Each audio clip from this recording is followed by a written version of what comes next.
The story begins as we see a golden hero going up against a monster, and we learn that his strength is based on the trust of the people who believe in him, so anyone can become a hero.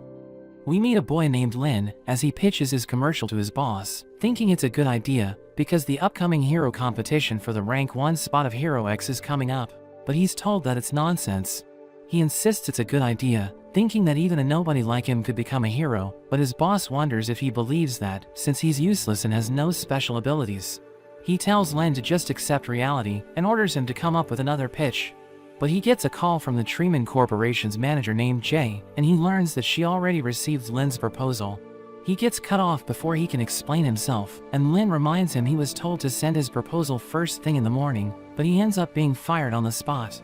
We see Lin on the roof with all his belongings, as he thinks about how even though anyone can become a hero, it's hard to gain the trust of the people. As he sulks, a hero named Moon tells him to cheer up, mentioning that challenges are a part of life, but it turns out to be another commercial that he worked on.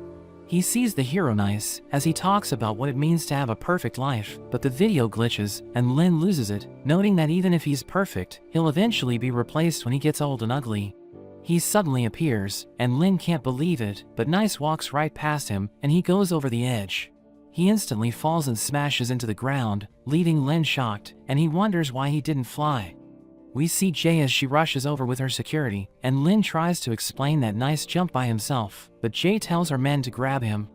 We see Jay canceling all of Nice's activities, and when Lin wakes up, he realizes he isn't dreaming. He explains that he's the one who sends her the advertising proposals, but she asks him what happened, so he mentions that Nice just walked past him and did his signature pose. Jay gets a call from her boss named Son, and as they talk about Nice, Lin yells and tries to reveal that he's dead, but Jay quickly shuts him up. After the call, Lin notes that holding him won't bring Nice back, but as they look at him, they realize that he actually looks like Nice. 1 week later, we see Lin as he gets a makeover and is told by Jay to memorize Nice's lines. She reveals that they faked his death on the news so that he can now go on to live as Nice. Lin is nervous about pretending to be nice, but she tells him not to doubt himself because the power of trust is what shapes their world. As he interacts with Nice's fans, their trust in him starts to grant him powers, and Jay notes that if everyone believes in him, it will also cause his body to change. Lin sees that the color of his eyes have changed, and they also notice that his hair and voice have become identical to Nice, but Jay tells him to be careful, because losing trust is easier than gaining it. She notes that he needs to go with Nice's girlfriend Moon to a show, and he's nervous that she'll see through their lie. But they notice that he's blushing, so he tells them he likes her, but only as a fan. Jay pushes him out of the van, and he confidently greets Moon, winning everyone's hearts. The show begins, but instead of the usual host, the 249th hero of the association named Enlighter arrives. Jay is angry at the last-minute change, but the team tells her that the original host was exposed as a fraud, so they had to replace him. Enlighter notes that the show is called The True Love Recipe, and he'll try to expose the hidden secrets of their love life, but Jay tells the team to contact the producer and shut down the live stream. Enlighter starts by asking Lin how many commercials Moon has been part of, and about their total runtime. Jay thinks it's a stupid question, and even Moon thinks she couldn't answer it, but Lin surprisingly answers them correctly, since he was the one who made the commercials. Enlighter brings out a lie detector in the next round, and he connects it to Lin, asking him if Moon is really his girlfriend, because he thinks their relationship is fake. Lin realizes that he'll be caught lying if he accepts it, so he notes that she isn't his girlfriend, which makes Enlighter happy. But he mentions that she's his goddess, and the only reason he became a hero is to protect her. The audience admires their perfect relationship, but Enlighter tells everyone that they still need to pass a third stage, and he invites Lin's old boss named Bob. He notes that Nice's entire hero persona is based on the efforts of his agency, which makes the commercials, but they have driven Bob to bankruptcy, which even made one of his employees take their own life. Bob asks him for his money, but Jay tells him that they already terminated the contract, so they won't pay him anything. He mentions that they've cost him a lot of money with their constant revisions, with a promise to pay extra, but he has never received anything. Enlighter criticizes Lin for not paying his dues on time, and Bob sends him flying into the wall, which reduces the public's trust in him. Bob demands his money, and he uses his whip to attack, but Lin manages to avoid it while grabbing Moon. He realizes he can't ignore the threat, because Bob's power grows with fear, so he rushes toward him, and manages to land a few hits while dodging his attacks. Everyone thinks he's using new moves he perfected with his recent absence, and Jay thinks it's a perfect comeback. Bob notes that he can't allow his company to go out of business, and he charges in, but Lynn stops him with a hit to his head, telling him to calm down. He mentions that Lynn doesn't know the stress of owning a business, as it involves dealing with problematic clients and lazy employees, who only appreciate their work when they're about to lose their jobs. He notes that it's because of their fear of being laid off that he was granted the new power, which enabled him to truly control the destructive power of fear. He suddenly starts shooting termination letters everywhere, and Moon realizes that he's trying to use them to absorb more power from fear, so Lynn thinks he needs to finish things quickly. He thinks that since he became nice, he wouldn't be scared of his old boss, but he's surprised that even a direct hit has no effect on Bob, because he's gotten stronger since absorbing all the fear. Lynn struggles to keep up, because he has already used all of his techniques, and he jumps to avoid Bob's attack, but he guesses Lynn's trajectory and shoots him with a laser. Lynn wonders why he can't defeat him, since he has already become a hero who lives in everyone's heart, but the dark force of fear starts overpowering him. He looks back on his life, and accepts that the old Lynn is dead, but he wants to prove Bob wrong, by showing him that even a nobody can become a hero. He overcomes his fears, as he pushes back with all his strength, and delivers a devastating blow, which shatters Bob's armor. The news report shows that it was a terror attack, and the Hero Association has found a fear amplifier on the attacker, which was seen in multiple attacks arranged by the Spotlight organization. Jay tells Lynn that his popularity has skyrocketed thanks to the incident, and he thinks she was right that instead of trying to be like nice, he must accept his new identity. She's happy to hear it, and takes him to his new home at the Hero Tower, where the ranking of a hero determines which floor they will get. He asks her about Nice's suicide, so she notes that it was his own choice, and tells Lynn he'll be in the same situation one day, where he'll need to make a choice. Lynn is surprised to see how big the place is, but he doesn't like his giant statue in the center, and he decides to go straight to bed. But he notices Moon sleeping next to him, so he puts a blanket on her, but he realizes that something's wrong, and as he looks at her again, he sees that she's covered in blood. We go back to when Moon was just a travel vlogger, but as she becomes popular, her fans want her to show them all kinds of places, so she gains the power of teleportation. As she's walking on the road, she sees a robber who almost runs over some kids, so she uses her teleportation to knock him out. But the car loses control, and she falls off, but Nice catches her just in time, and the encounter instantly makes them an ideal couple in everyone's eyes. We return to the present, as Lynn wakes up, and he remembers seeing Moon's body, but he sees her exercising on the treadmill, so he realizes it was just a nightmare. He tries to greet her, but she ignores him, and during their breakfast, he notices that she's a completely different person compared to her public appearance. She tells him they should stop acting, because she knows he isn't nice, so he realizes that she already knows about his secret, and she asks him about Nice, so Lynn mentions that he's dead. But instead of grieving for him, she calls Jay, telling her it was a good thing that Nice died, because it gave them the opportunity to end this stupid relationship. Jay arrives, and explains that Nice was their company's biggest asset, so they must make sure he exists no matter what. Moon notes that she doesn't want to be his girlfriend, but Jay tells her that the fans want them to get married, which freaks her out. She reminds them of their contracts, and Lynn has no problem with it, but Moon notes that she wants to terminate it. Jay rejects her request and leaves, telling them they can't leave until they agree to marry each other, and Lynn reminds her of her teleportation powers, but she tells him to stop talking to her. She removes her hair extensions, thinking it would scare a perfectionist like him, but he finds her cute. She starts breaking things, telling him she doesn't want to marry him, because she wants to be free. Moon becomes hungry, and since there's no Wi-Fi and food delivery, she starts cooking food on a piano. He brings her fruits, asking her why she signed the contract.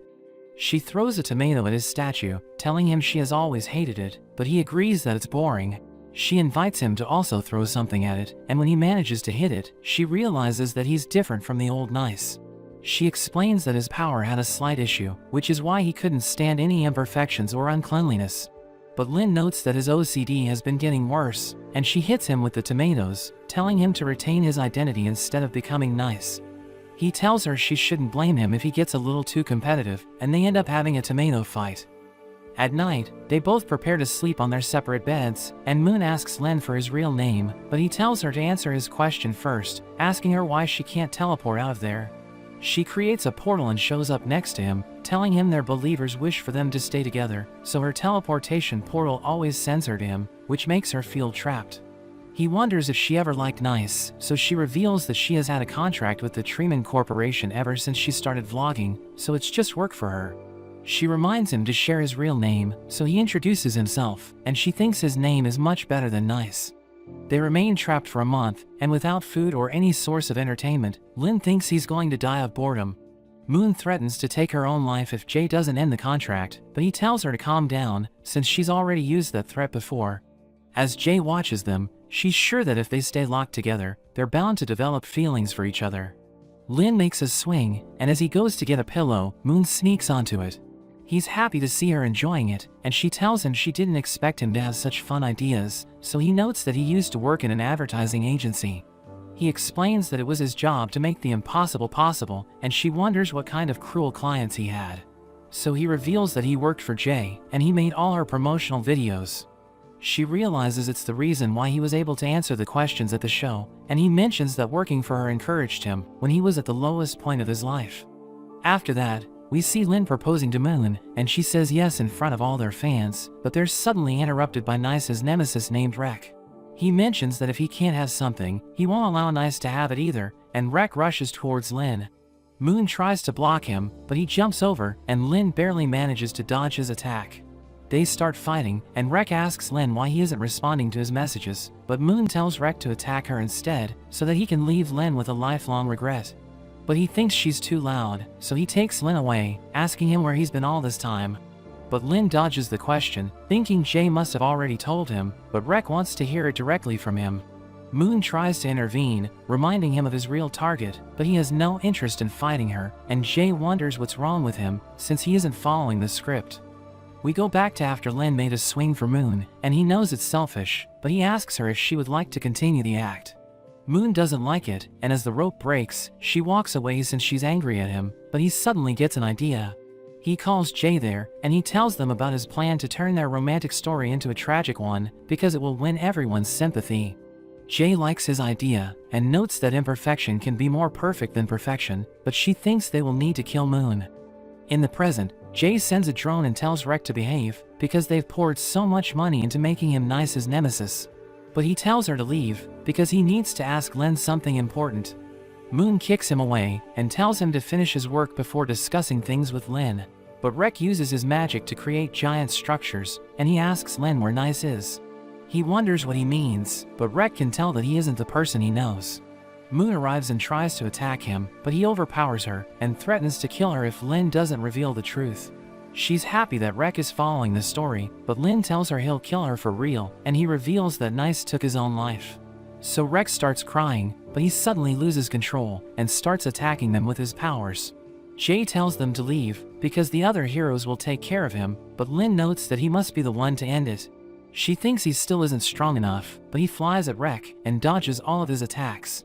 Moon tries to help him, but Rek easily dodges their attacks, and he transforms his weapon into its ultimate form, before sending orbs of darkness towards them. They manage to get out just in time, and he charges towards Moon, but she creates a portal, and Lin comes out of it, punching Rek with everything he has. But Rek starts crying, because Lin's punch is different from Nice's, and he remembers how he and Nice used to be friends. They both wanted to become heroes, but he was selected to be Nice's nemesis, and he continued to support his friend to become a bigger hero. But Jay suddenly stopped inviting him, and Nice didn't respond to any of his messages. As he falls to his death, Moon tells Lin that she was injured during the fight, so he rushes towards her, but she notes that it's the fake blood pack Jay gave her.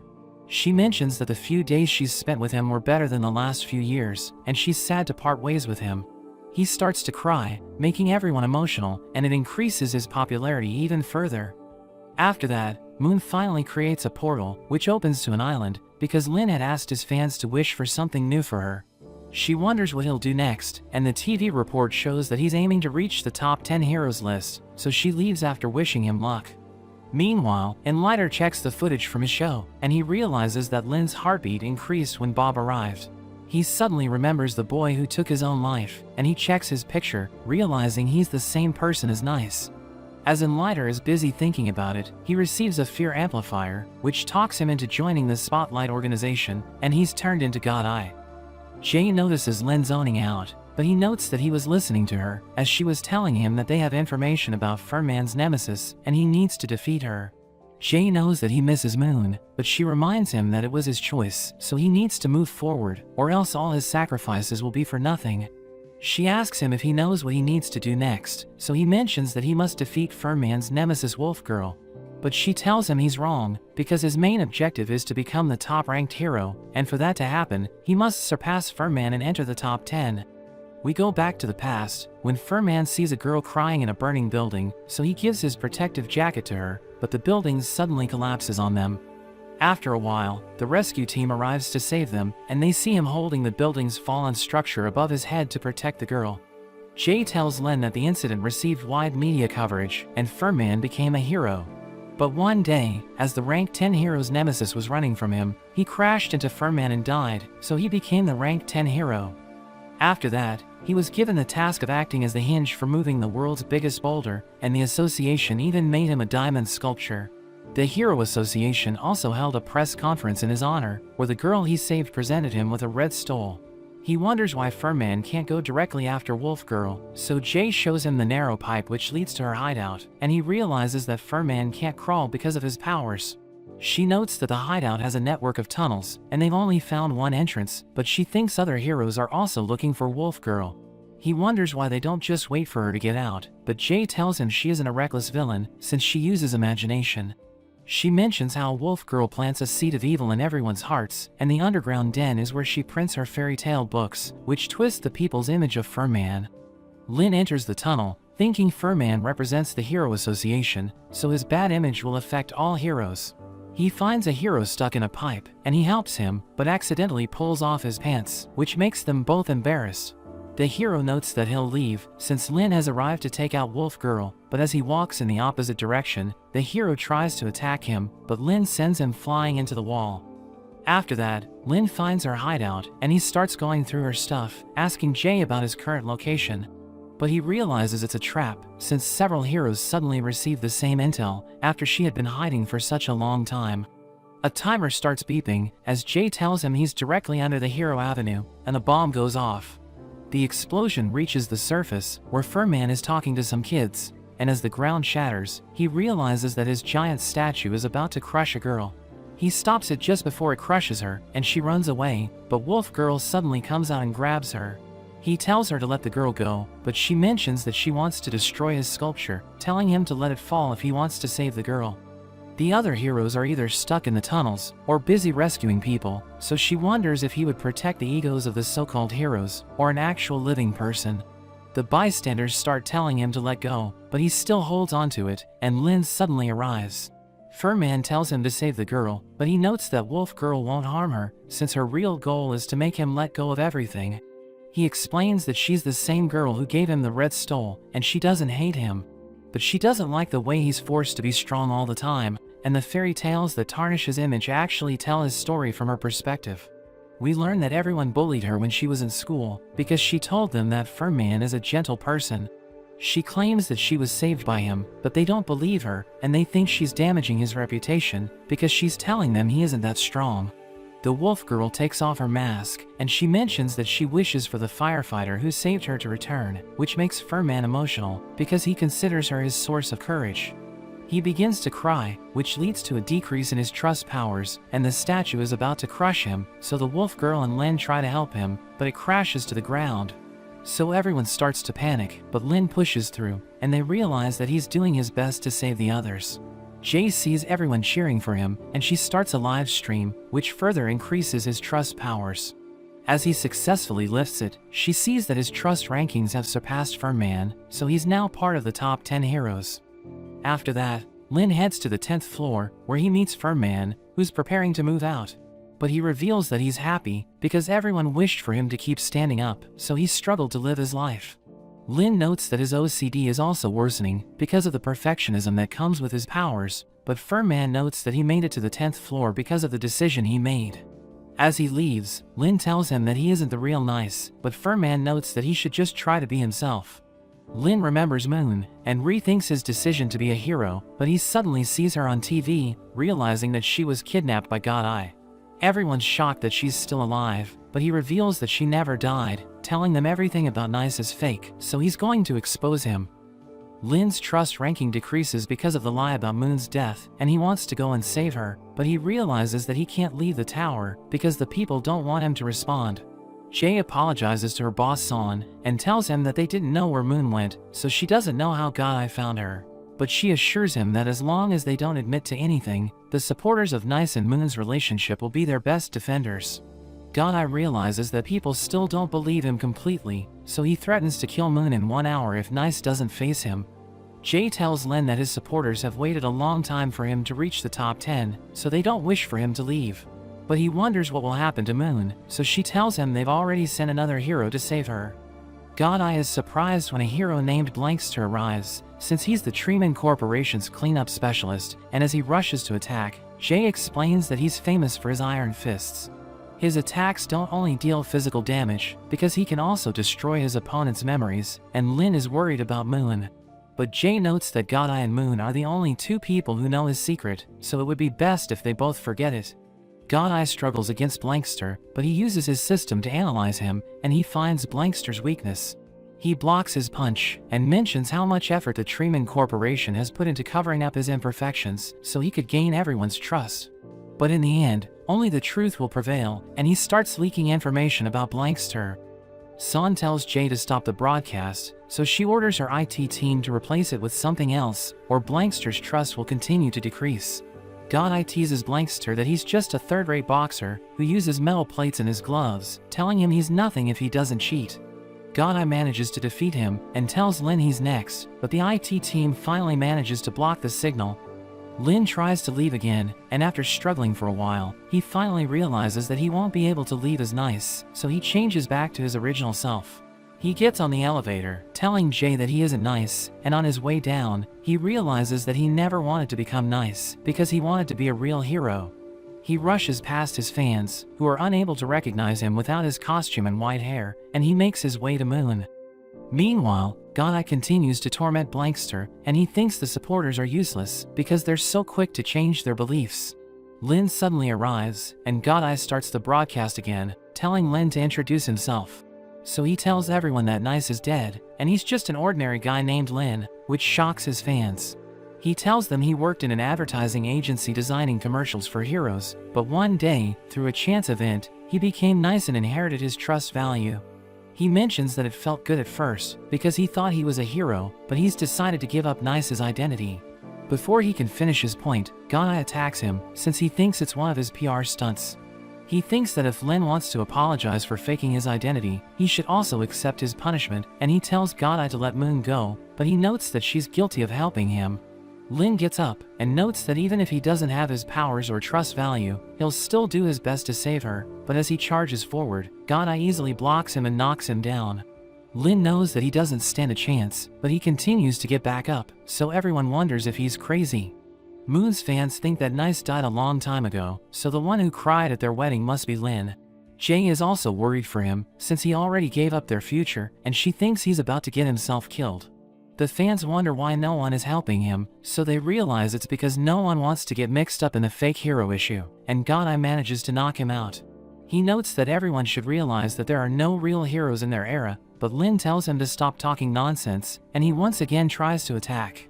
But God-Eye easily restrains him, telling him that without his fancy packaging, no one will cheer for a useless clown like him. But he notes that he doesn't need the support of others, because he believes that anyone can become a hero. He mentions that the moment when he truly felt like a hero was when he developed feelings for a person, so he would happily give up everything to protect her. He suddenly headbutts God-Eye, allowing him to break free, and Lin manages to land a punch. God-Eye tries to analyze his weakness, but the system finds countless vulnerabilities, and he isn't sure which one to focus on. Lin is unable to stand straight, but he continues to attack God-Eye, which makes him wonder if his system has a bug. He tries to escape, but Lin grabs his leg, so he fights back, and he reminds Lin that he has defeated several heroes, asking him what makes him think he can challenge him as an ordinary person.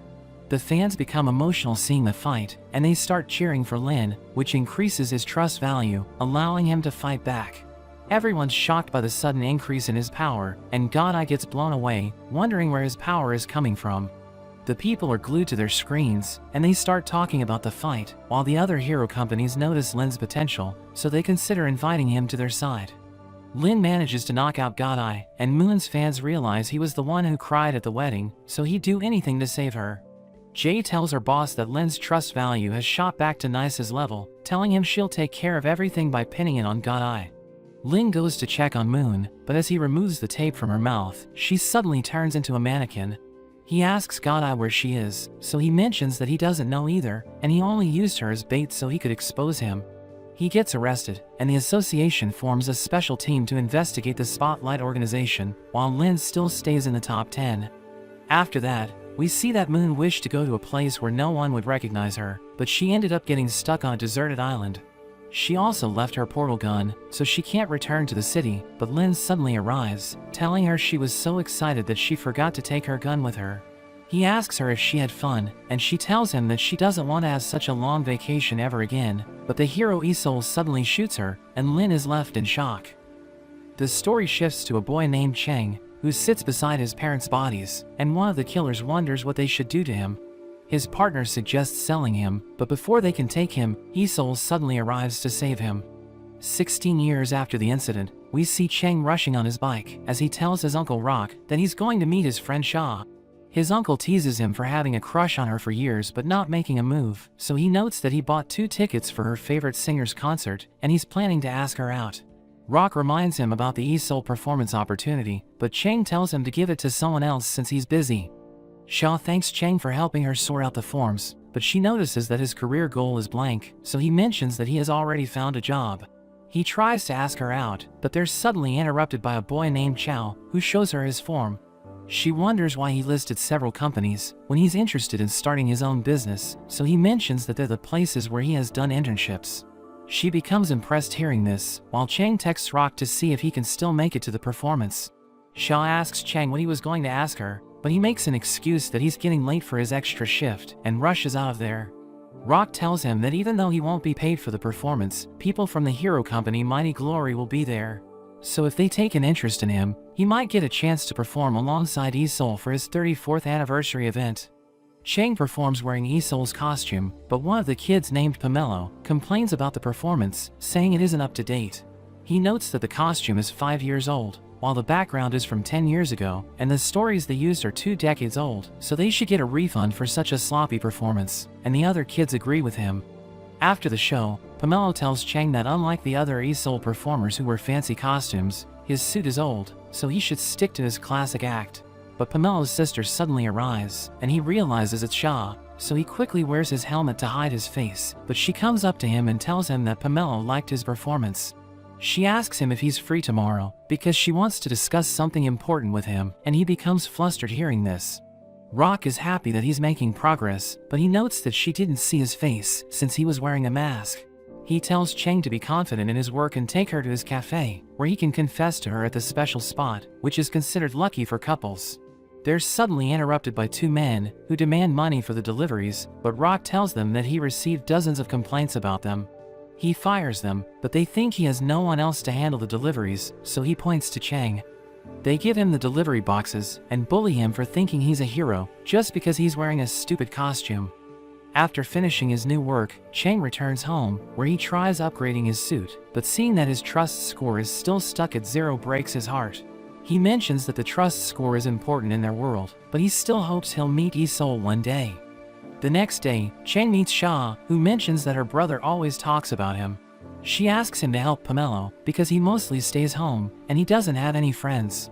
She even offers to pay him extra, and he tells her it isn't necessary, but she insists, so he accepts the job. Cheng meets Pomelo, and he quickly realizes that his sister sent him, but Cheng tells him to cooperate with him for just an hour. He mentions that he also needs to go for the Isol anniversary events training, which excites Pomelo, who thinks they should talk about that instead. He notes that his new suit can glow like the other Isol suits, but Pomelo notes that the old one was better, since his gadgets are fake. Cheng tries to explain that it's an actor's job to imitate, but Pomelo thinks he wasn't acting earlier, because it gave him the same vibe as the real Isol. He mentions that he's mostly right about his vibes, like he gets the vibe that Cheng likes his sister. But Cheng tells him to keep it a secret, so Pomelo asks him to take him to see the Isol event and buy him bubble tea. They discuss Isol's slogan that the costume doesn't matter, and what's important is the courage and justice in one's heart. After that, Sha tells Chang she'll accompany Pomelo, and they'll both cheer for him, so he notes that Pomelo told him she likes Lucky Cyan. She reveals that she does, so he thinks about inviting her to the concert after the event and telling her about his true identity. The next day, Chang goes to Mighty Glory, where he notices several other candidates, and they're all welcomed by the person in charge of the competition. He reveals that the first judge is a famous journalist named Yang, while the next one is a 3-time recipient of the Hero Association Award named Marina, and the last one is Chow, who's an upcoming entrepreneur. Chang does his best on stage, and he manages to reach the top 3, but the manager tells his assistant to leave him since he has a trust rating of 0. On his way out, he notices Sha talking to Chow, and he decides to leave quietly without facing them. Meanwhile, the 2 delivery guys are traveling when their car breaks down, so they wonder how they'll manage the expenses. They suddenly receive a call for a high-paying job, but instead of delivering goods, they must deliver a body. At school, Sha asks Chang if he wants to go to the concert, and he thinks she's asking him out. But when she mentions that Chow's father gave them VIP tickets, he feels bad and hides his own tickets, telling her he doesn't like Lucky Cyan, so he won't be able to join her. After that, he sits in the street looking at the tickets when Pomelo arrives, asking him where he went after the competition. He mentions that he couldn't make it to the next round, and since he was too ashamed to face them, he decided to just leave. Pomelo wonders if Chang isn't going to the anniversary event, so he mentions that there's no point going, since Isol would never notice him in such a large audience. He notes that everything he did was so he could face him proudly, but he hasn't been able to achieve anything. But Pomelo mentions that since he hasn't been able to fulfill his promise, he'll stop protecting his secret. Chang goes after him, but they're suddenly attacked by the delivery men, who kidnap Pomelo and get away in their van. Chang gets on a bike and chases after them, and he almost gets hit along the way. But just as they think they've gotten rid of him, he jumps on their windshield, causing the van to lose control, and they fall off the road. Chang grabs Pomelo and tries to escape, but he gets hit in the head, and the men start ganging up on him. He isn't able to defend himself, and he gets beaten up as his suit starts breaking. They ask him if he wants to be a hero, and continue beating him up, which reminds him of his childhood desire to be like Isol, but everyone bullied him because he had no trust value. Chang continues to take a beating, but as he sees one of them going toward Pomelo, he gathers all of his courage to grab onto them and uses the electric current from his suit to shock them. Pomelo notices his bravery, since he's also hurting himself, and it reminds him why he thought Chang wasn't acting, because he gives the vibes of a real hero. The electric shock isn't strong enough to knock out the men, so they start beating him up again. But Pomelo calls him Isol, and his strong trust in Chang gives him power. One of them rushes at him, but Chang manages to grab onto his neck and uses his electric current to send him flying at his partner. He rushes towards them and finishes them off with his electric punch, while Pomelo starts crying, telling him it's the most amazing performance he has ever seen. Chang takes Pomelo to Sha, and seeing her brother in such a state worries her, but he mentions that he's fine thanks to Isol, and she asks him if he needs to go to the hospital, but he tells her he's fine. She thanks him, telling him she still doesn't know what to call him, so he takes off his helmet, and as he prepares to reveal his true identity to her, Chow suddenly interrupts them. She's surprised to see him, and she tries to stop Chang as he's about to leave, but Chow calls him by his real name and mentions that he's there for him. Chang goes to the police station, where they tell him that if he ever faces a similar situation, he should contact them instead of putting his life at risk. As he goes outside, he finds Sha waiting for him, and she thanks him once again, offering to take him to the hospital. But he declines, wondering why the delivery men were after Pomelo, and she mentions that she doesn't know. Chow arrives, and he notes that it must be because they needed money to support their livelihood, but she mentions that their family isn't rich.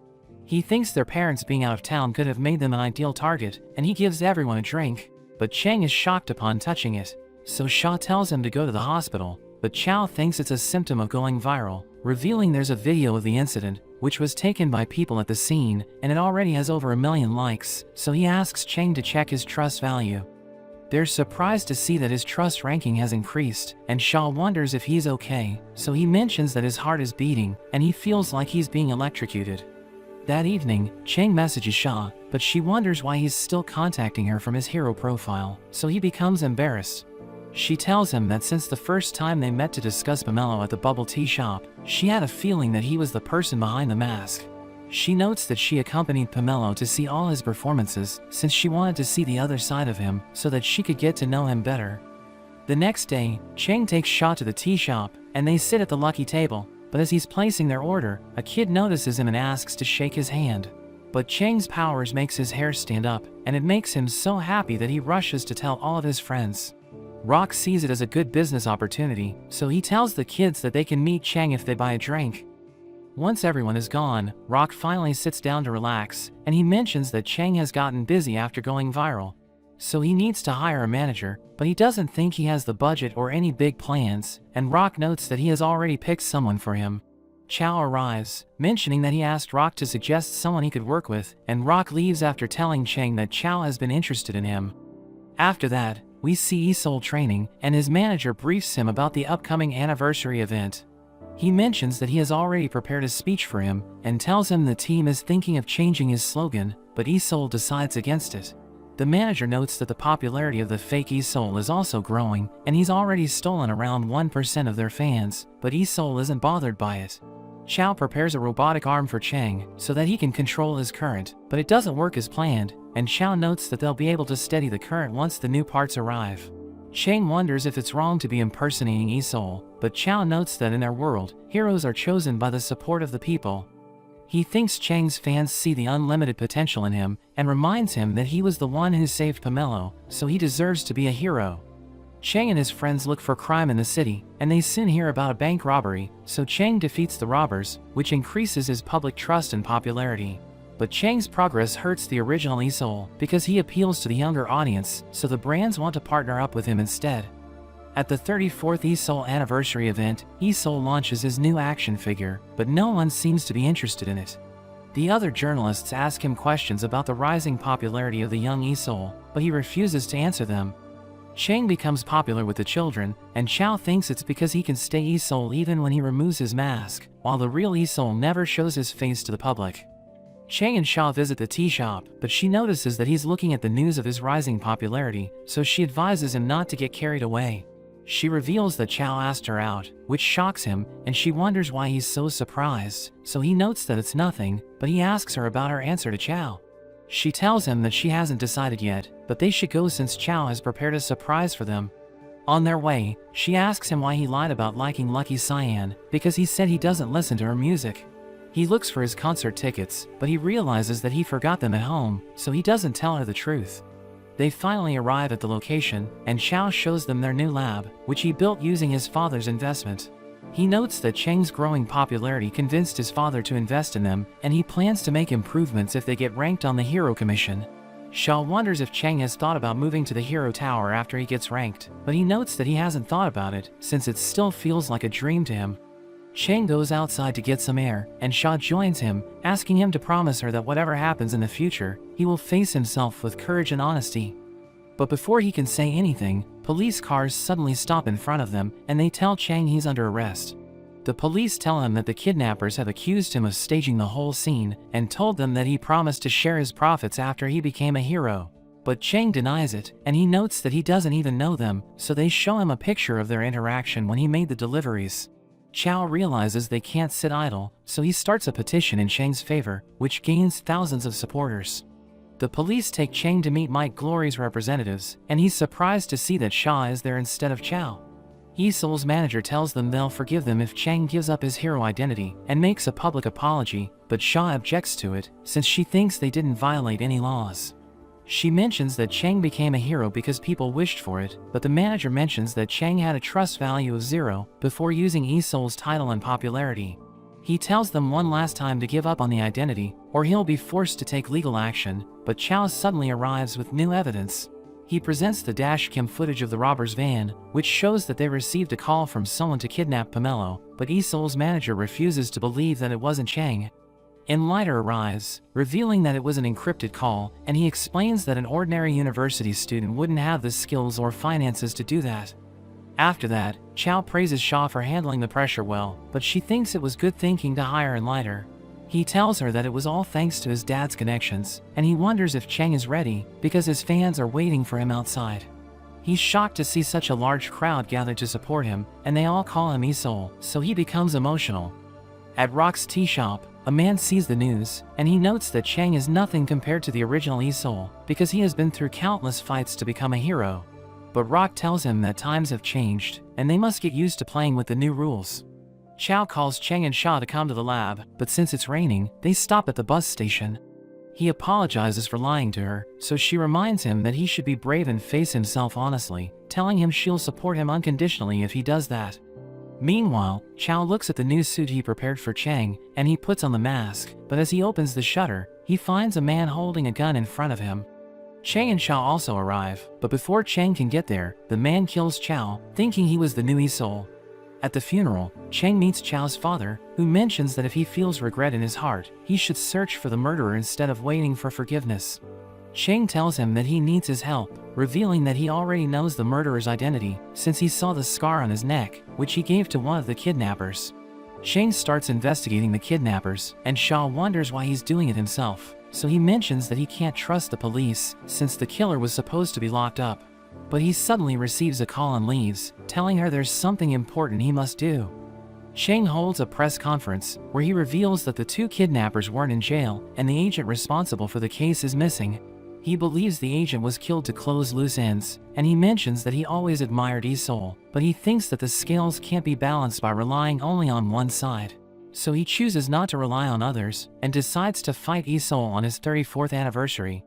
Yi-Sol's manager tells him about the challenge, and he thinks it would be a great way to boost his trust ranking, but Yi-Sol doesn't seem to care about it. His manager mentions that people are already calling him the old Yi-Sol, and if he doesn't respond, it's only a matter of time before he becomes an old man. Meanwhile, Chang practices for his upcoming fight, and Rock is impressed by his punching power, so Shaw notes that his gloves were designed by Chow. But Rock mentions that unlike the training dummy, Yi-Sol won't just stand there, and he'll also fight back. Rock thinks Might Glory's technology is much more advanced, and it even has a perfect guard mode, so he thinks Chang doesn't stand a chance once Yi-Sol activates the power of his suit. But Chang is confident in his abilities, and Shaw tells him to rest, but he mentions that he must become faster than Yi-Sol, because it's the only way he can get through his defenses. Rock wonders if they can make Yi-Sol lower his guard, but Shaw thinks it won't be easy to affect his thinking, so Rock tells them they won't need that. All they need him to do is use his signature move Lightning Slash, which will leave him wide open, but Chang thinks he won't use it, since he's aware of its weakness. Shaw thinks they should back down from the fight, because it might be the enemy's strategy to anger him, so that they can regain their morale. Rock tells Chang that he has an idea to make Yi-Sol use the Lightning Slash, but for their plan to work, Chang needs to land his attack before Yi-Sol hits him. Chang takes Shaw to the beach, and she reminds him that the first time she saw him at school, he had a muddy uniform, because it got dirty while he was trying to save a cat. She asks him if he still remembers his promise, so he mentions that he does, but he notes that things are different now. He explains that he must carry the trust of thousands of people, and thinks that if he runs away, they'll need to compromise with crime and evil. She notes that it isn't running, and she cries as she leaves, so he runs after her. The fight day finally arrives, and everyone's excited about the showdown between the old and new Yi-Sol. The commentators note that the new Yi-Sol's trust rating has already exceeded the old one, so the deciding factor for the fight will be the public's reaction to their performance. The fight begins as Lucky Cyan starts performing, and Chang rushes to attack the old Yi-Sol, but his high-speed attacks are ineffective because of Yi-Sol's advanced defense system. Yi-Sol's counterattack pushes Chang back, and it even damages his suit, but he charges back in at full speed. Yi-Sol turns his lightning into a whip, and he attacks Chang, who's unable to defend himself against the long-range attack. Chang once again goes on the offensive, and he runs around Yi-Sol as he shoots lightning attacks. He tests his defense system by charging at him with full speed, but Yi-Sol easily blocks him and smashes him against the walls. Yi-Sol's manager tells him that he can't fight with his current style, since everyone's talking about how he hasn't used his Lightning Slash in a long time. We learn that it was Rock's idea to create pressure on Yi-Sol by telling everyone to talk about it, and he even sold his shop to pay them. Yi-Sol continues attacking from a distance, but Chang manages to close the distance, and he breaks through Yi-Sol's armor. Everyone's impressed by Chang, and Yi-Sol's manager tells him to stop being on the defensive, because his supporters are starting to take Chang's side. The fight starts to exhaust both of them, and Yi-Sol decides to use his Lightning Slash, but Chang is prepared for it. He rushes forward with incredible speed, and he recalls that when the shooter was pointing his gun at Chow, the selfish thoughts of him being with Saw made him slow down, so he couldn't save him. But he manages to reach Yi-Sol before he can land his Lightning Slash, and he attacks him with everything he has, creating a massive explosion, which puts an end to the Yi-Sol era. We go back to when Cheng asked Rock about what makes the lucky seat in the shop so special, so he mentions that it's the view and the lighting. He reveals that he just placed a table there, and everyone started treating it like it was special. We learn that Rock is actually one of Might Glory's senior executives, who rejected Cheng during the anniversary event because of his zero trust value. He was the one who told the kidnappers to take Pomelo, and after they were caught, he set one of them free, telling him to kill Cheng in exchange for his brother's life. But he failed to do it, so he tied both of them onto a crane and drowned them in cement. The old Isol dies, and his trust rating merges with Cheng, who takes his place at the Hero Tower, where Rock comes to meet him, telling him that the view from the top is different. We see a plane crashing into the woods, and the disaster is unmatched since the founding of the Hero Association, so the authorities set up a special team to investigate it. The firefighters stop the reporters from getting closer to the crash site, but one of them named Lou passes through, since he's dressed as a firefighter. He finds it strange that accidents like this are still occurring in their world, but as he takes his pictures, he suddenly hears a child crying, and he finds a little girl under the rubble. Lou takes her to his friend's orphanage and asks him to take care of her, since her parents died in the plane crash. He wonders why they didn't hear of a survivor in the news, so Lou explains that it's because he found her first and snuck off before anyone could see them. His friend wonders why he did it, so he reveals that the plane crash wasn't an ordinary disaster, and it was a much bigger scandal. We go back to when Lou wrote an article on the plane crash and called it the Hero's collective failure, but his boss scolds him for it because she thinks spreading such news would affect trust values and make the situation worse. She tells him they should call it an accident and notes that he's about to be transferred, but he chooses to resign from his job instead. We return to the present as the dean tells Lou that he'll take care of the girl, and they notice that she's playing with the nurse. They go outside, and seeing her win all the games makes the dean think that she's lucky, but Lou isn't sure if she's lucky or unfortunate since she's left all alone. The dean wonders what they should call her, and Lou suggests naming her Cyan because of the color of her hair. Cyan becomes popular among the kids after she helps one of them get his favorite card, but it makes all the other kids jealous, so they all ask for her help. The nurse named Zhao notices them, and she tells them to stop bothering Cyan, so they all run away. But she takes out a piece of paper and asks Cyan to pick a spot where she thinks treasure might be hidden. Zhao buys a new house based on the location Cyan marked, and it brings good fortune to her life, so she tells her colleagues about it, which makes them jealous.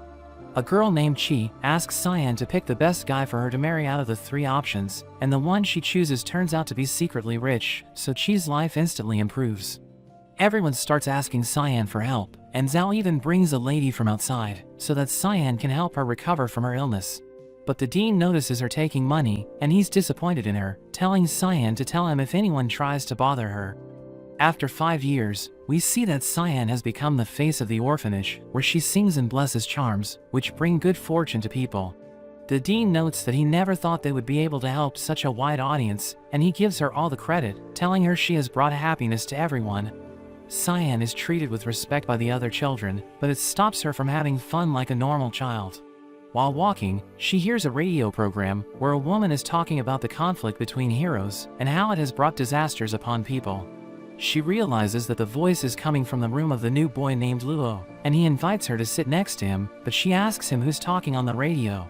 So he mentions that it's an older girl, who claims that she'll change the world by becoming the #1 hero. We see that the girl is Lu's daughter, who was talking at the graduation ceremony earlier, and she mentions that if she's to be the #1 hero, she must get used to being the center of attention. But Lu reminds her to have her ego under control, telling her about his plans for her future, but she notes that she wishes to be in the top 10 by the time she turns 18. Luo asks Cyan why she's dressed so differently, so she notes that she must wear it for her singing sessions, which makes him realize that she's the Sacred Maiden. She wonders if he's new, since she has never seen him before, so he mentions that he just transferred from another orphanage. He reveals that he's known as the infamous Calamity, and we see Zhao asking the dean why he allowed Luo to join them, because he brings bad luck wherever he goes. He tells her he wouldn't be operating an orphanage if he were afraid of trouble, and he notes that they should treat everyone equally, because they've become a symbol of hope in people's hearts. Cyan plays with Luo, but he's disappointed when she wins all the games, so he wonders why she's so lucky, but she mentions that she doesn't know. He checks her trust score, and he's surprised to see such a huge number, asking her how she got it, but she notes it's been there since she was little. He shows his trust score, but even though it's only in the double digits, he mentions that it shows he also has special powers. She wonders why his score is so low, so he thinks it might be the difference between boys and girls, but he's confident it will increase as he grows up, telling her he wants to become a hero. She notes that the dean told her she's like a hero, since she's using her good luck to help others, but she doesn't like it, because she wants to have friends, and dress however she likes. He becomes surprised hearing this, and he takes her down the hall, where he tells her to throw a marble, which will free her from the curse of good luck. After a year, everyone gathers in the church, but Cyan arrives late, telling Zhao she prepared a new song. She begins with her usual performance, but she suddenly removes her robe, and starts performing with Luo. Everyone's shocked at the sudden change, but they wonder if their wishes will be fulfilled, and the dean tells Zhao to stop it immediately, but Cyan and Luo manage to escape. We return to the moment he gave her the marble, and he asks her to close her eyes as she throws it, but she ends up triggering the fire alarm, which soaks both of them with water.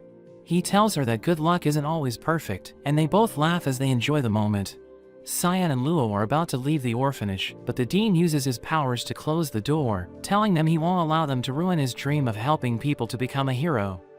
We go back to when Luo showed Cyan his guitar, and he reveals that the dean gave it to him because he didn't cause trouble for an entire year.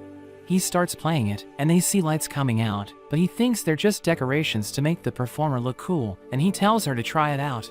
He sings as she plays the guitar, and he asks her if his voice has improved, but she thinks it hasn't changed at all. He tells her to show him how to sing, but she explains that she needs to rest, because she still needs to rehearse for her weekly performance. He thinks she's wasting her talents, since she just sings for the church, but Zhao tells him to stop making noise, because it's getting late. He explains that he was just reciting his textbook, but she tells him to go to sleep, and Cyan notes that she's annoying. He tells her about the rumors that the dean built the orphanage to nurture heroes, and we learn that he used to be a hero himself, but it was only for a short time. Luo thinks he wants her to be a hero, but she explains that she isn't interested, and tells him she needs to head back before Zhao makes her rounds again. As they make their way to her room, they see a courier talking to a man, who mentions that the Sacred Maiden is just an ordinary girl, but the dean is raising her to become his good luck charm. The courier thinks he's joking, but he explains that the dean told him he wants to sustain his failed hero lifestyle by keeping her in the orphanage. Cyan overhears their conversation, so she starts crying, and Luo suggests that they escape together. We return to the present, as the dean tells Cyan he won't let her leave, and Luo tries to escape with her, but the dean uses his invisible arms to grab her.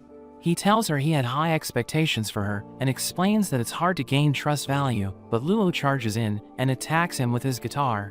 He manages to free her, but the dean restrains him, and he tells her to make a run for it, so she tries to get away, but she ends up getting surrounded.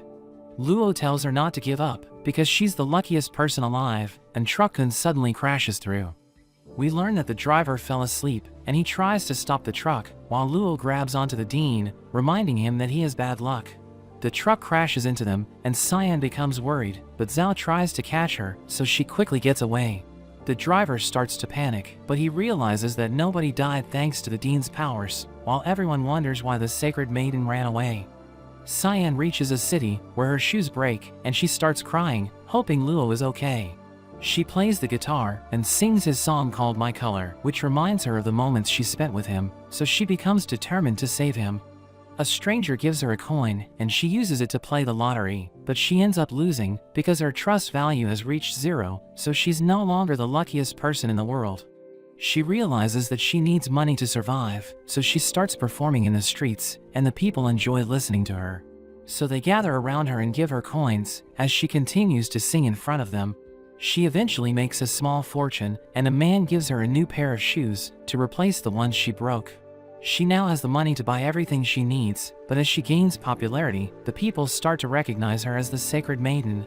So they think they'll get lucky if they listen to her songs, and they gather in the streets to watch her perform. The head of a hero company finds her interesting, and Lu tells him she's the only one who survived a plane crash when she was little. So he realizes that luck is her superpower, and he thinks about recruiting her as a hero. She sees her followers praying to her, and they start calling her the Sacred Maiden, so she becomes sad and runs away, begging them to stop following her. Cyan reaches an alley, where she meets a strange woman, and she tells her to stop idolizing her, because she no longer has the power to bring good fortune. but the woman tells her to check her trust value, and she realizes it's in the 5 digits. The woman introduces herself as Keen and invites Cyan to join her company as a hero, which reminds her of Luo, since he wanted to become a hero when he grew up. She agrees to join if Keen helps her find him in the future, and she accepts her condition, telling her they should sit together to discuss everything. After that, we see Luo listening to the radio, and he hears a program about Cyan, realizing she's now a popular hero. He learns that she has also become a successful singer, and she's scheduled to have her first concert, which her fans are dying to attend, but the tickets are already sold out. Luo is glad that she's doing well, but the dean suddenly joins him, telling him to forget about her. He mentions that there's something Luo needs to learn about her, and he whispers it into his ear, but he's shocked as he hears it. Cyan's fans gather for her concert, and she puts up a stunning performance, so everyone cheers for her. She mentions that she hasn't been on stage for a long time, telling everyone her last performance wasn't a pleasant experience. But she's glad that she was able to perform with her friend, who taught her how to play the guitar and made her fall in love with music. Her fans wonder who she's talking about, but she reveals that he taught her a song he wrote, as well as the determination to become a hero. She plays her guitar as she sings the song he taught her, and her fans seem to enjoy it, but as she continues her performance, we see that everyone in the orphanage has turned into monsters. We go back to when Cyan met her boss, who reveals that the company has prepared a new costume for her, and even made modifications to her guitar. He explains that it's now equipped with the latest technology, which will amplify her abilities, and he wonders if she likes her new character. Keen explains that their audience prefers strong and independent women, so they've decided to get rid of her image as the sacred maiden and turn her into a battle angel who brings good fortune through her music. Her guitar suddenly transforms into a bow, and her boss explains that it's her new custom weapon, but she mentions that she doesn't know how to fight. So Keen tells her they've arranged training sessions for her, and they're confident that she'll transform into a real hero in no time. But her boss warns her not to tell anyone about her past, because words have a huge impact in this world. We return to the present, as Cyan heads to her van, and the driver tells her she did an excellent job. But she asks him to drop her somewhere before they return to their company, telling him she just needs a moment. They head to the orphanage, and the driver tells Cyan to make it quick, but as she's about to open the door, the dean suddenly appears behind her. He wonders what she's doing there, telling her the orphanage started falling apart after she left, and he notes that the children don't have enough to eat. He blames her for what's happening, and she notes that she's willing to help them, but he doesn't believe her, because he knows that she didn't return to give them gifts. She reveals that she wants to see Luo, but the dean tells her to forget about him, because he would only become a burden to her, telling her the orphanage doesn't need her help. He leaves her outside, and he's glad that Luo heard everything, telling him it's time to go back. We learn that the dean told him that she was the only survivor from the flight where his parents died, and her power to bring good luck comes at a price, which is the misfortune of others. Everyone learns about it, so they start blaming her for their misfortune, thinking they're suffering because of her powers. Her fans think she stole their good luck during her concerts, so they start asking for refunds, and the people harass the orphanage, because they believe it's the source of their misfortune. A number of food poisoning incidents occur at the orphanage, and the public thinks it's cursed, since Cyan was raised there. But they think the curse has spread to the entire district, because disasters are being reported everywhere, so they want the orphanage to close down. The dean starts to lose his mind, thinking Cyan ruined his life, and he recalls that Lu told him she joined a hero company. But he becomes upset hearing this, because he thinks she should return to the orphanage. Lu explains that she ran away, so she's no longer under his control, telling him he was hoping she would live a peaceful life. But now that she's famous, he asks the dean to help him keep her background a secret. But the world learns about it, and everyone in the orphanage blames her for their misfortune, causing them to transform into monsters. We return to Cyan, as she realizes that her trust value is dropping, so her team becomes worried, because she might drop out of the commission if it continues. Keen notes that her fans are asking for refunds, and she wonders if they should cancel her concert to cut their losses, but the boss thinks it will only make things worse.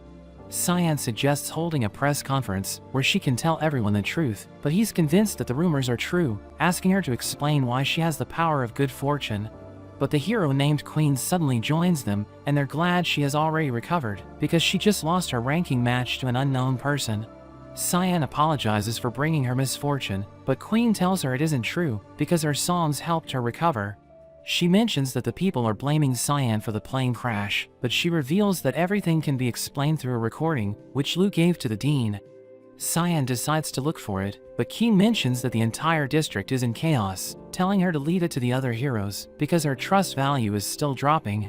But she decides to do it anyway, and the boss grants her permission, thinking it's their chance to turn the tables. She dashes past the civilians, as she wonders what's wrong with them, but as she enters a tunnel, she realizes that Truck-kun is about to hit her, because the driver turned into a monster. She uses her shoes to scale the wall, and jumps on top of the truck, but she sees other cars blocking the path. So she uses her guitar to make their drivers regain control, and they all let her pass. We cut to Lu, as he talks to her boss, who mentions that fear has always been in the district, but Cyan's speech gave them an opening to strike. Lu notes that secrets are about to be exposed, but the boss thinks it's perfect, saying that fortune smiles upon those who are prepared. Cyan reaches the orphanage, but she realizes that everyone has turned into monsters, so she jumps away and transforms her guitar into its bow form. She restrains Zhao with her arrows, and she realizes that the dark substance on their shoulders is corrupting them.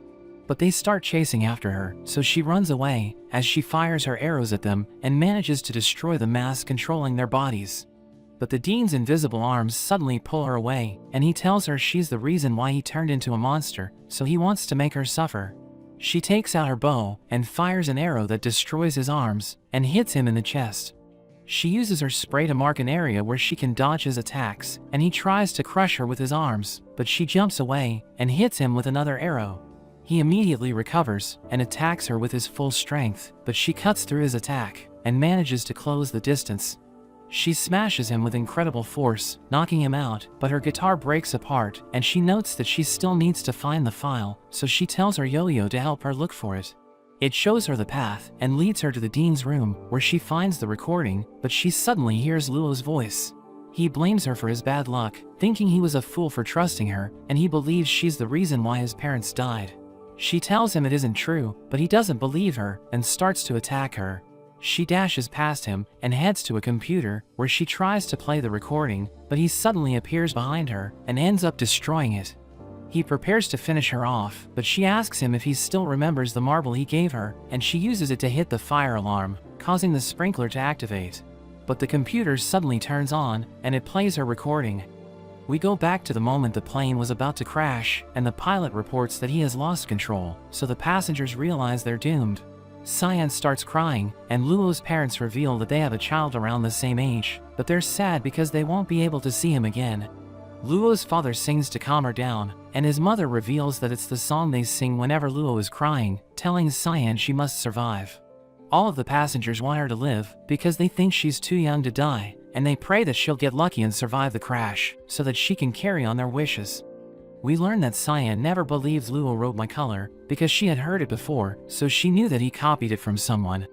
Back in the present, Luo regains control after he hears the recording, and he starts crying, realizing he was wrong about her. After that, the public learns the truth about Cyan, and a reporter notes that her powers came from the wishes of all the victims who died during the crash. So she regains her popularity and becomes the rank 7 hero. The orphanage is also reopened, and the authorities investigate the energy called fear, which caused the people to turn into monsters. Lu thinks he was right to trust Cyan's boss, but he tells Lu not to let his guard down, because they aren't the only ones who are secretly looking into fear. We see Lu's daughter Yue, as she goes to take a university entrance exam, and everyone thinks she's in the wrong place since she's too young.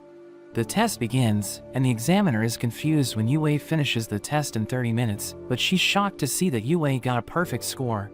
Lu is waiting for her outside, and he asks her how she did on the test, but she notes that she needs to hurry because she plans to finish university in 2 years. She manages to achieve her goal and become the youngest person to graduate from the university, but during her graduation speech, she tells everyone she doesn't like being called a genius. She explains that the reason she wanted to finish the university in 2 years is because she believes she can become a hero and change the world. We see 2 people in a bar laughing at her, but the bartender is angry and tells them to do something with their lives. Yue notes that it's been 28 years since the Fall of the Dawn incident, and during that time, they've been protected by the heroes, but they've also faced disasters because of their conflicts. The Commission has done their best to resolve the situation, but they've failed because heroes are created by the people, so their will can't be defined. She thinks she can create a new order once she reaches the rank 1 position of Hero X, and the CEO of the hero agency DOS is surprised that she dares to say it in front of everyone. His assistant Keen thinks Yue is even more delusional than her father, but Mickey mentions that she shouldn't underestimate her. Keen shows him how a dispute between two heroes caused problems between men and women, so she thinks it isn't the right time to make Yue popular, but he thinks she'll lead a new wave of female heroes to rise. Everyone talks about Yue's speech, and people have started calling her the Hero Queen because she gave confidence to girls to become heroes. The DOS announces that they have signed her as a hero, and they'll support her in achieving her dream of becoming Hero X. The news analysts mention how there hasn't been a female Hero X in a long time, and the highest rated female hero named Boa goes on a podcast to talk about the current situation. We learn that her popularity has increased after Queen's interview, so she's about to enter the top 10 in hero rankings, and more girls have started wishing to become heroes. So DOS changes its image to support female heroes, and it becomes the top hero management company. At the 16th annual hero ranking competition, Boa prepares to face the previous year's Hero X named Extro, and as the match begins, she immediately tries to hit him with her axe, but he stops it with his hands. He kicks her away, sending her flying into a wall, and he starts raining fireballs on her, but she manages to dodge them. She rushes towards him, but she can't land a single hit, so she charges up her weapon and attacks him, destroying everything around them. He's surprised by her power, and she uses the chance to grab him, smashing him to the ground. She powers up her weapon again, and he tries to block it, but she manages to overpower him, so she wins the match and becomes Hero X. Mickey congratulates Boa and Queen, and he can't believe how much progress DOS has made, since he's been competing with his rival Might Glory for such a long time. But thanks to them, he has gotten far ahead of the competition, and he tells Boa to thank Queen, because she became Hero X thanks to her speech. But she mentions that she won't pass over the title of X to Queen, and she knows that Queen helped her reach her goal, but she also worked hard for it, so she deserves everything she's getting. He reminds her that he was the one who picked her, and he knows the secret sacrifices she made, but Queen tells him to stop threatening Boa, because she'll earn the title of X in the future. He tells her she's misunderstanding him, because he's just worried that they might start fighting over the top ranking, so he's just giving Boa a gentle reminder. After they leave, Boa tells Queen that no amount of words will make her a hero, and she notes that she already knows it, so she doesn't want to waste her time talking with Boa.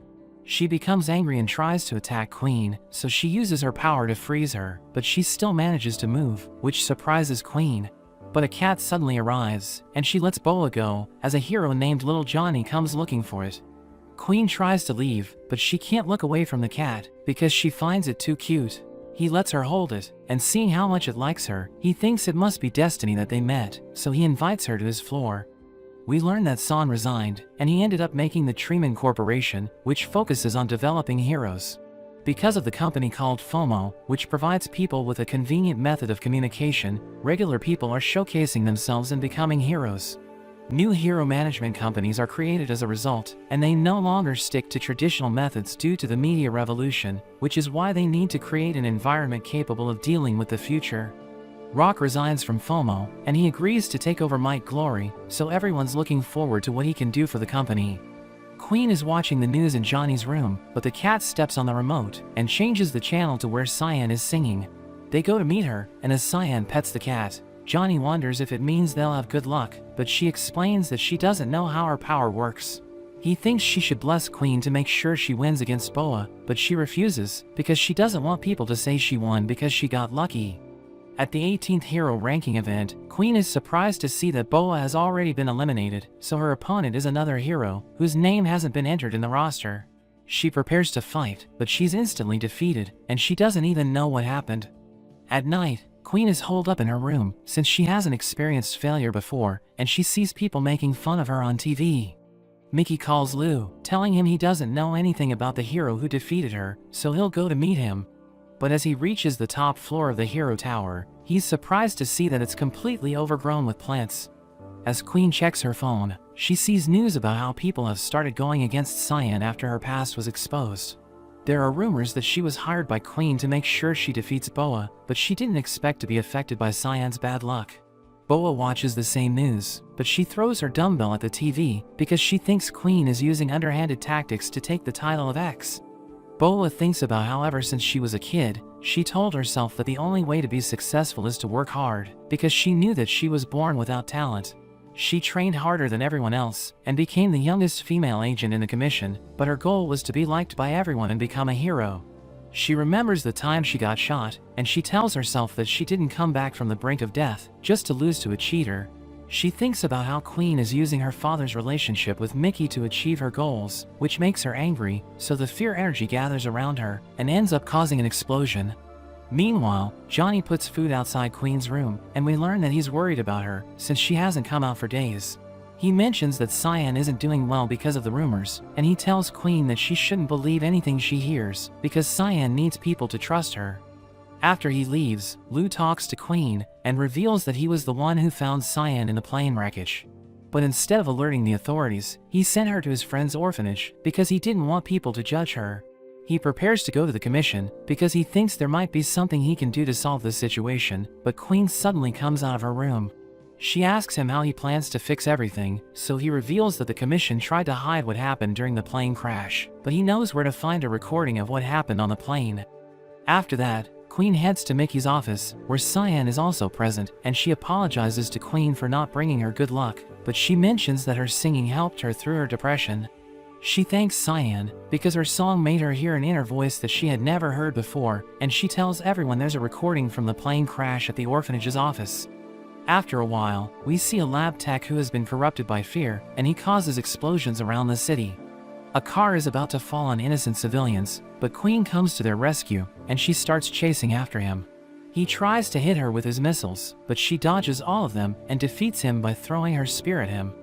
After that, she gets a call from Johnny, who wonders if she's coming back because he and Cyan are waiting for her.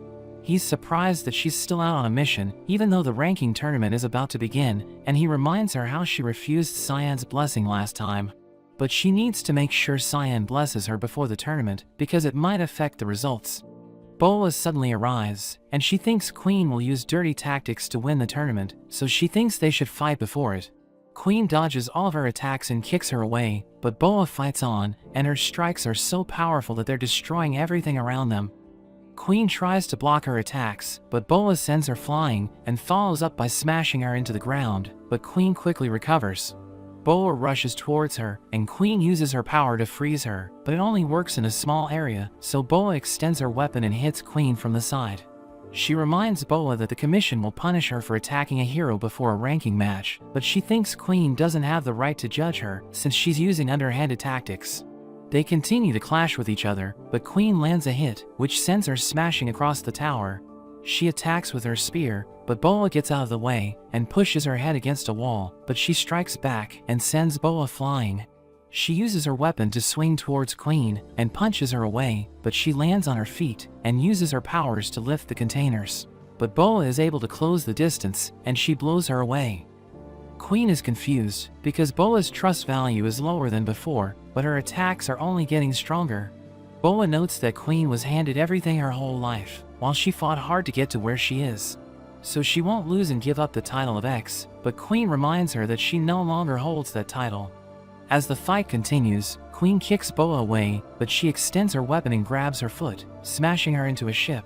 She starts beating Queen up, and the force from her attacks is so powerful that she blows the ship into pieces. But Queen fights on and fires spears of light, so Boa deflects them and she charges in again.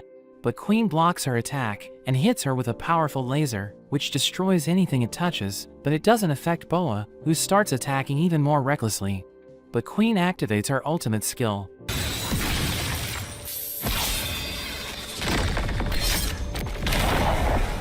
Boa is mortally wounded, but she still tries to push the spear out because she refuses to lose to someone like Queen. She's determined to win the tournament and regain the title of X, but Queen reminds her that she's fallen out of the top 10, so she can't participate in the tournament, which makes her cry. The authorities arrive, and they take Queen to the hospital since she's unconscious. After she wakes up, she tries to get to the tournament, but the nurse reveals that it's already over because she's been asleep for a few days. She watches the news and realizes that the mysterious hero won once again, but Cyan arrives and hugs her, telling her not to be so hard on herself. After Queen heals from her injuries, Mickey sends her on a vacation, and Cyan joins her as well. We see Queen driving a car, and she thinks she's just wasting her time since she needs to get to the top of the rankings, but Cyan tells her to enjoy her vacation. She wonders if Queen has any friends besides her and Johnny, but she reveals that ever since she was a kid, she believed in nobody but herself. She thanks Cyan because she helped her hear the other voice in her heart, and Cyan wonders what she's talking about, but a monster suddenly appears in front of them. We see a girl named Loli who's working out at a gym, but as her trainer tries to help her, he ends up knocking her hat off. Everyone's surprised that she's a girl, and the weight she's trying to lift suddenly starts to feel heavy as she loses trust value, and she's angry that they're judging her. We go back to when Loli was a kid, and she's excited to see the speech Queen gave at her graduation. So she goes to her mother, telling her she'll become a hero when she grows up, which makes her happy. She takes out her phone and tells Loli to say it again so that she can record it for the future. In the present, we see Loli as she returns home, and her mother tries to show her the video, but Loli tells her to stop calling her cute because she's already 16. Her mother notes that as her parent, she'll always be her #1 fan, but Loli just goes up to her room. We go back to when Loli saved her friend Zong from bullies, and she hits one of them with a toy crossbow she found in her basement. The boy tries to take the arrow off his head, but she mentions that it's impossible to remove, and it also keeps getting heavier, so it will make him bow down and apologize. He suddenly takes out a love letter, and notes that he only bullies Zong to get her attention, because he didn't have the courage to give it to her, which surprises her. After that, Loli wonders if someone with her appearance can become a hero, but Zong tells her she's cute. So if she doesn't meet the criteria that people look for in a hero, she can't force them to think otherwise. He starts going through his bag, which makes her wonder if he's also about to give her a love letter, so she runs away, but he just takes out an umbrella. In the present, she thinks about cutting her hair, so that people will take her seriously, but she can't bring herself to do it. She doesn't understand why she needs to change herself, and as she's feeling depressed, she sees a masked hero on TV, and comes up with an idea. She immediately goes to her lab, where she starts to make a suit, which will hide her face. At night, a girl is being chased by a man, and as she runs into Loli, she asks her for help, but she thinks Loli's also a creep because of her suit, so she assures the girl that she's a hero. The man takes out a knife and rushes towards her, so she blocks his attack, but it's so powerful that it breaks the ground. She takes off using her jetpack, and punches him away, but he continues to attack her. So she tries to swing away using the wires from her suit, but he cuts them off, and she's about to crash into the ground, so she uses a rubber ball to soften the landing. He kicks her helmet off, but seeing her face, he bows before her and runs away. Loli struggles to stay on her feet because her suit has been damaged, and she tells the girl to get the HAC to investigate why she was being followed. But the girl mentions how she didn't think there was such a cute person underneath the mask, which annoys Loli, so she picks up her helmet and leaves. As she reaches her home, she sees that her stuff is being carried outside, and her father Tan notes that he didn't think she was using the lab to create such dangerous things. She reminds him that he's never watched over her, so he doesn't need to interfere with her life, but he tells her he already cleared out the basement. She notes that he has no right to take away everything she's worked on, and she mentions that her goal is to help people, but he tells her the weapons and equipment she's working on aren't toys. She sees Zong going through her stuff, so she tries to stop him, but her father tells her if she really wants to work on such things, she can come work at the Glimmer Lab. The next day, Zong gives her a tour of the lab, and he takes her to the experimental warehouse where he works. He tells her he saw her blueprints, so he knows that she wants to create a super armor, which makes her excited, but after he reveals the mech he created, she isn't impressed by it. A girl named Juan teases Zong that he brought someone new to check out his inventions, but he tells her to stop being sarcastic, and Loli realizes that Juan is the same girl that she saved. They're both excited to see each other, and Zong thinks they can help him create his ultimate warrior, but they tell him he shouldn't get ahead of himself. After that, Juan helps Loli fix the part of the suit that was broken, and she mentions that it's her way of thanking Loli for saving her. She doesn't understand why Juan is working at a warehouse, even though she's a genius, so she reveals that she started working there as a receptionist. She thinks people's first impression of her affects their judgment, so when she had her interview, they decided to hire her as their receptionist because she was cute. She notes that Tan changed her life, because after seeing her resume, he couldn't believe she was working as a receptionist, so he decided to let her work with him. Loli is surprised that her father cares about other people, because he wouldn't even know if his daughter burned down the house, but Juan thinks he's a nice person. Loli wonders where Juan's father is, but she notes that he passed away when she was just 3 years old, which is why she's jealous of Loli. After that, they go to have drinks, but Loli is annoyed that Juan only bought her a cola, so Juan reminds her that she's still underage. Juan notes that she can't hold her liquor, so Loli takes a picture of them before Juan loses control, but she's scared as she sees the man from the other day watching them. So Loli makes a drawing on the window using ketchup, and they both yell at him to get lost, which makes him decide to leave. Loli takes Juan to the lab, but she's completely drunk, so Loli tells her to control herself, or they might get thrown out. She takes Juan to the warehouse, where she tells Loli she needs to become a hero so that she can declare war on anyone who has a negative impression of them. Meanwhile, the masked hero Shindig arrives at the lab, and the guards try to stop him, but they suddenly start to laugh, and an explosion goes off. We see the mysterious man calling Juan, and hearing her voice makes him breathe heavily, so she calls him a creep and hangs up the phone. In the lab, as one of the staff tries to find out why the explosion happened, he comes across Shindig, but instead of stopping him, he just starts laughing. He runs into a few other staff members, who wonder what's wrong with him, but Shindig tells them they're the ones who are ruining the vibe. Meanwhile, a man calls Rock in the middle of the night for a meeting, which confuses him, and he's told that Son and the CEO of FOMO named Zach are also there. Rock runs into Zach, who teases him, wondering if he's okay being woken up at such a late time since he's so old.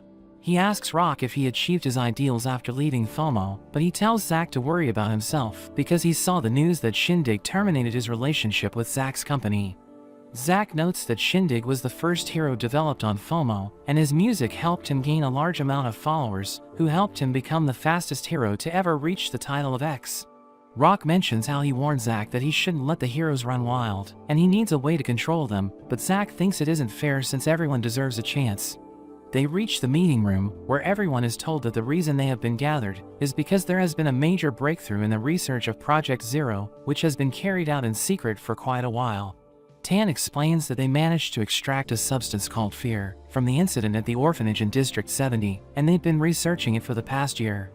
At the lab, Shindig continues putting people under his control, and he makes them destroy everything around them.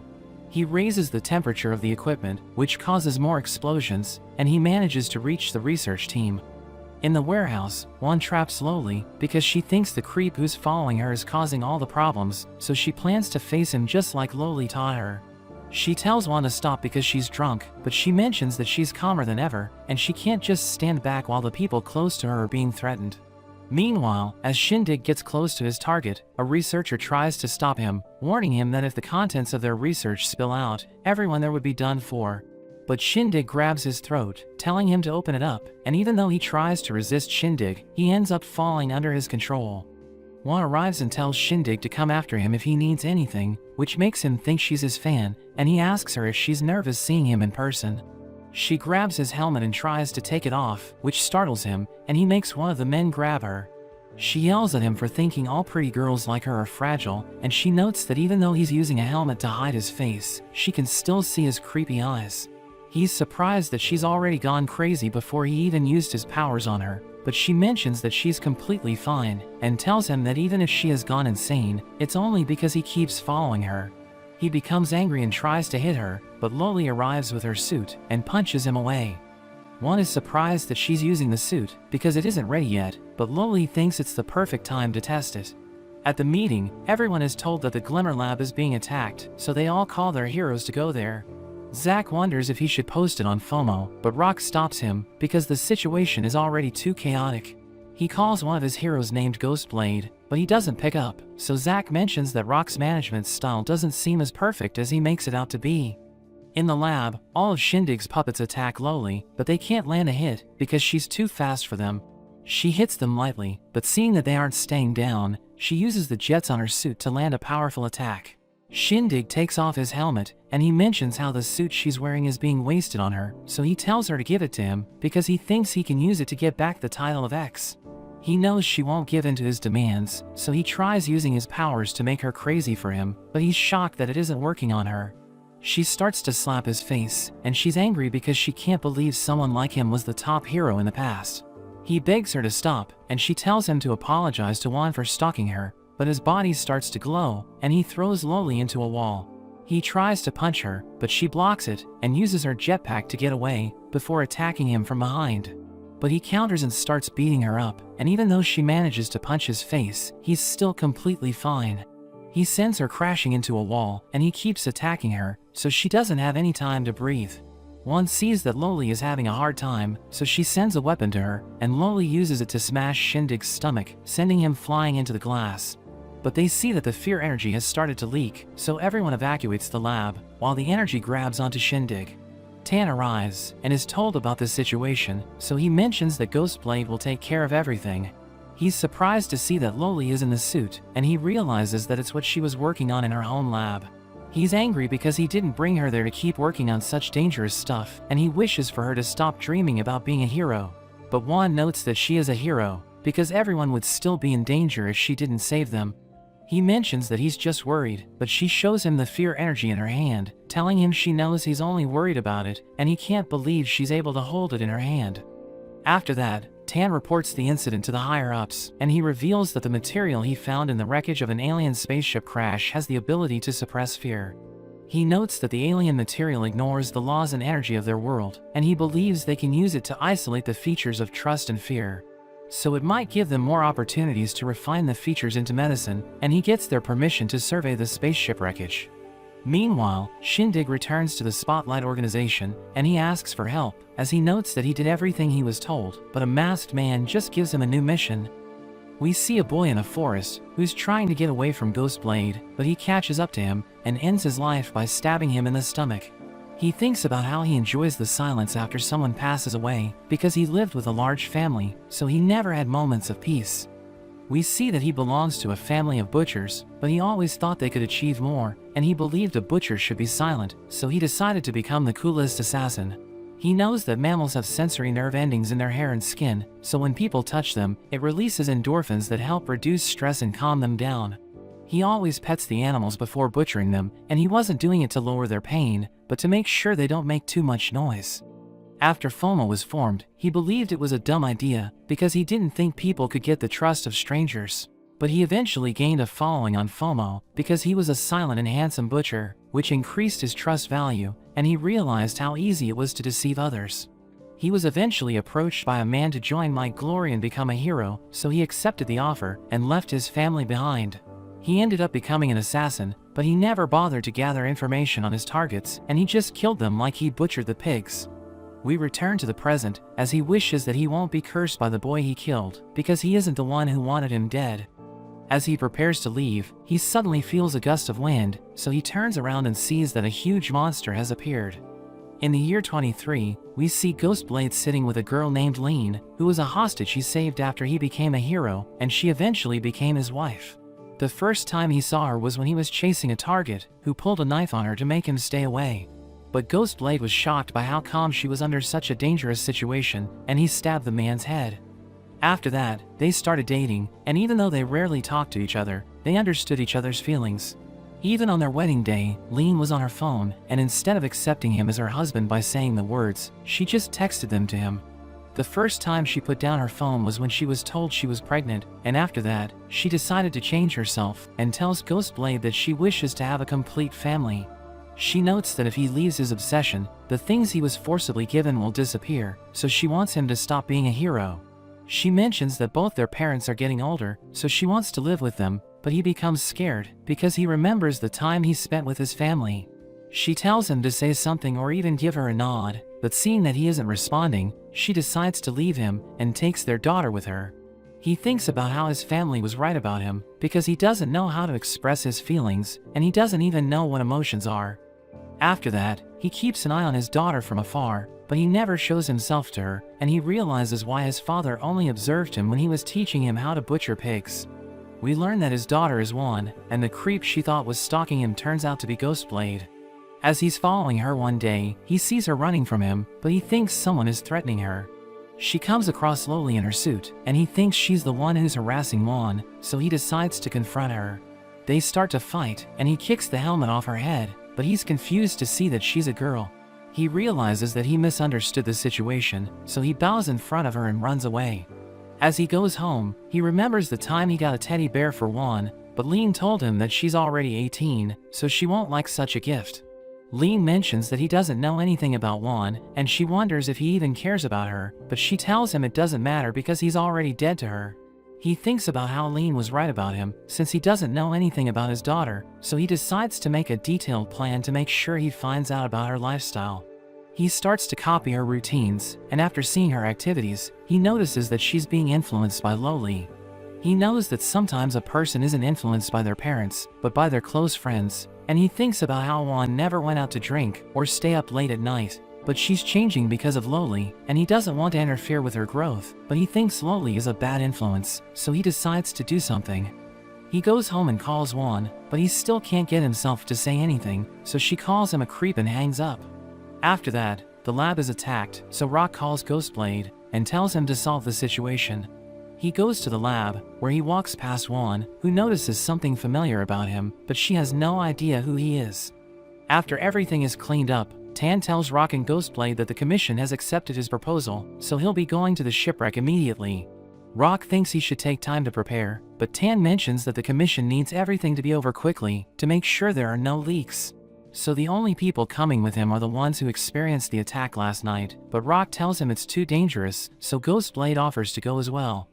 Tan agrees to take him, because he can keep a secret, and they won't have to worry about anything if he's with them. They're interrupted by Zack, who mentions that the commission just notified him, so he's glad he made it there before anyone left. Rock wonders what the commission needs from him, so he notes that he was tasked to assign a hero to them, and he gives the job to Johnny.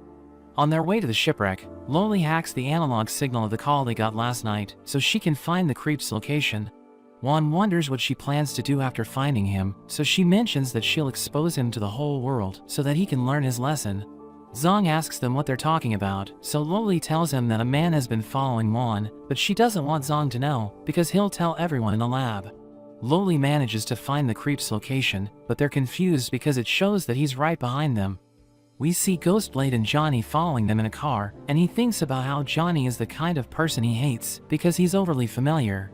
He introduces Ghostblade to his cat, and notes that it isn't his biological son, but Ghostblade thinks that was obvious. Johnny asks him for parenting advice, and he mentions that if Ghostblade has trouble talking, they can add each other on FOMO. He notes that he used to sit with his dad in a car just like what they're doing now, and he mentions that he doesn't know why, but he remembers his past whenever he sees Ghostblade. He opens the window, wishing that the wind would carry away Johnny's ramblings, but Johnny thinks he opened the window to tell him that he should let the past go with the wind. Johnny starts to cry, so Ghostblade turns up the music to drown out the noise, but Johnny is surprised that he likes Cyan's music. He mentions that most of the people who like her singing have an emotional backstory, so he asks Ghostblade to tell him about it. But he remembers that Ghostblade can't speak, so Johnny notes that he'll guess things about him, and if any of them are correct, he can just nod his head. He turns the music up even more, but Johnny just starts to dance, and offers to introduce him to Cyan. Ghostblade grabs the steering wheel to control his anger, and he can't believe that the one time he's wishing he could speak in years is just so that he can curse Johnny. Loli suddenly jumps onto their car, which makes it go out of control, but Ghostblade manages to stop it before it falls off a cliff, and she tells him to get out of the car.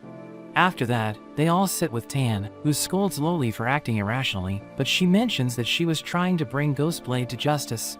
She reveals that Ghostblade has been harassing Juan, and she calls him a pervert. Juan notes that she's telling the truth, so Tan asks him if everything they're saying is true, and he just nods his head.